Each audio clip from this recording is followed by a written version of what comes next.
Hello everyone, welcome to my new blog. আজ বাচ্চাদের school পাঠিয়ে হাজব্যান্ডের সাথে চলে গেছিলাম বাজারে নিজে পছন্দ করে মাছ আনবো বলে। ও প্রায় রোজই বলে যাবে নাকি, কিন্তু না, কেমন সকালবেলার ইচ্ছে করে না। বাচ্চাদের স্কুল পাঠানোর পর একটু টায়ার্ড ক্লান্ত বলে মনে হয়, তখন মনে হয় একটু শুয়ে নিই। তা আজ ভাবলাম না, শোবো না, যাই ওর সাথে আজকে দেখি।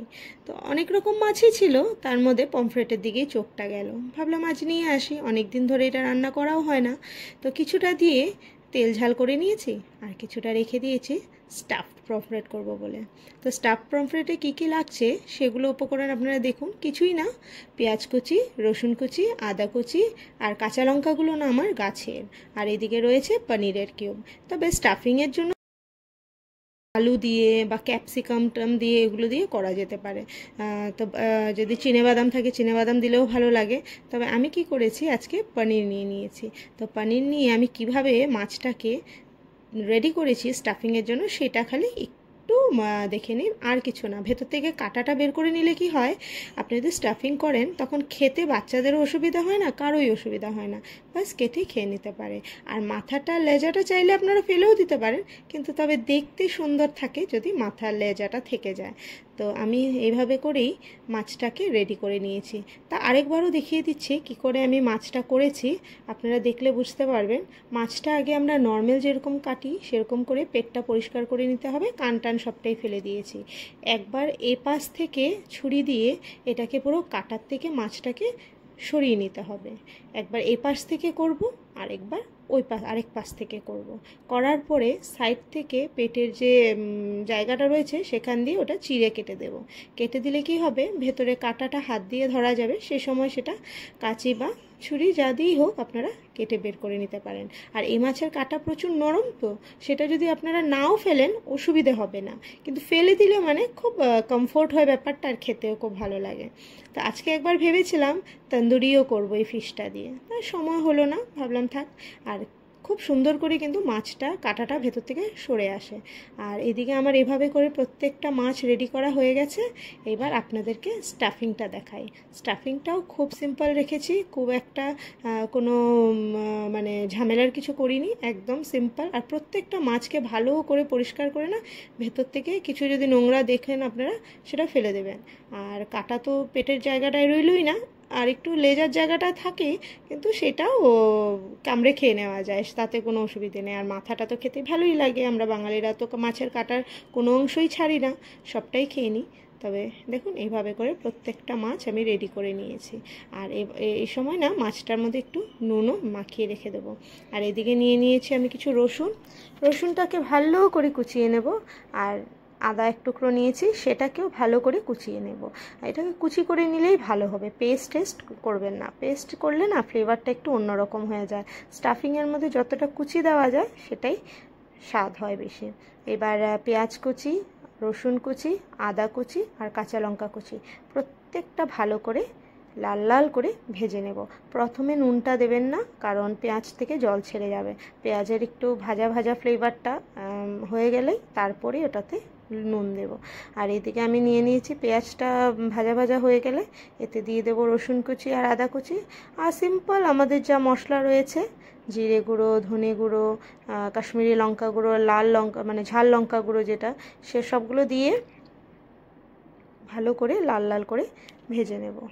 আর ভালো করে লাল লাল করে ভাজা হয়ে গেলে তারপর তার মধ্যে দিয়ে দেব আমি যে পনিরটাকে রেখেছি। সে পনিরটা সবটা দেব না, কিন্তু পনির সবটা দিলে অনেকটা বেশি হয়ে যাবে, তার জন্য আমি কিছুটা পনির দেবো আর কিছুটা রেখে দেব। আর মশলাতে কিন্তু এসবই মশলা দিয়েছি, আর কিন্তু কোনো রকম কিছু দিইনি। হ্যাঁ, একটু টমেটো সস দেব, কারণ আমি টমেটো দিইনি তো এটাতে ব্যবহার করিনি। আর টমেটো না ব্যবহার করার কারণে আমি একটু কেচাপ দিলাম। কেচাপের স্মেলটাও একটু আলাদা হয়, ফ্লেভারটা দারুণ লাগে। তবে আমি এইটা বানাতেই কিন্তু দুটো খাওয়া আমার হয়ে গেছিলো। আমি আর আমার হাজব্যান্ড শেয়ার করেছি, আমার শাশুড়ি মারও কিন্তু প্রচুর পছন্দ হয়েছে। ভালো করে পনিরটাকে কুড়িয়ে নিয়ে দিয়ে দিয়েছি এই পুরটার মধ্যে। ভালো করে যেমন করে পনির ভুর্জি বানাই সেভাবে দিলেও হবে, এটার মধ্যে ডিম দিলেও কিন্তু ভালো লাগে। তবে আমি পনিরটাই দিলাম, হাতের কাছেও ছিল আর সে সময় পনিরের কথাই মাথায় এসেছে, তো পনিরটাই দিয়ে দিয়েছি। আর খেতে কিন্তু অসম্ভব একটা ভালো জিনিস হয়েছে। আপনারা একবার বানিয়ে খেয়ে দেখবেন, আর ভালো লাগলে লাইক কমেন্ট শেয়ার করে দেবেন, আর আমার চ্যানেলটাকেও। আর আপনারা যদি আমার ফেসবুক পেজ থেকে দেখে থাকেন, পেজটাকে কিন্তু ফলো করতে ভুলবেন না, আর বেল আইকনটাকে অন রাখবেন, যাতে নেক্সট ভিডিও আসতেই আপনাদের কাছে নোটিফিকেশান চলে যায়। মাছটাকে এখনও নুন মাখাতে পারেন বা আগে মাখিয়ে নিলেও হয়, খুব একটা ব্যাপার না, কারণ যখন আমি এটার মধ্যে পুরোটা ভরবো নুন তো সেটাতেও আছে। তো বাস এইভাবে করে প্রত্যেকটা মাছে একটু চেপে চেপে ভরে দিতে হবে, কারণ মাছের ভিতর অনেকটা স্পেস পাওয়া যায় তো, আর ভাজার সময় কিন্তু একটুকু বেরিয়ে যাবে না। আর আপনারা চাইলে ব্যাটার একটা রেডি করে সে ব্যাটারে ডিপ করেও ভাজতে পারেন, তবে দরকার নেই। ব্যাটার টেটার দিলে না মাছের ফ্লেভারটা অনেকটা কমে আসে, মাছের টেস্টটা পাওয়া যায় না। ঠিক এইভাবে করে করলেই, পমফ্রেট মাছ তো খুব নরম মাছ, সেটা এইভাবে করলেই ভালো বেশি হয়, আর দেখতেও সুন্দর লাগে। আর এটা কিন্তু কড়াইতে ভাজা যাবে না, এইভাবে করে প্রত্যেকটা পুর ঢুকিয়ে আমাদের ভাজতে হবে সমান তাওয়াতে। কড়াইটা নিচটা একটু ঢালু থাকে তো, সেই জায়গার সময় হয়তো মাছটা সমানভাবে না বসলে হয়তো ভেতর থেকে পুরটা বেরিয়েও যেতে পারে।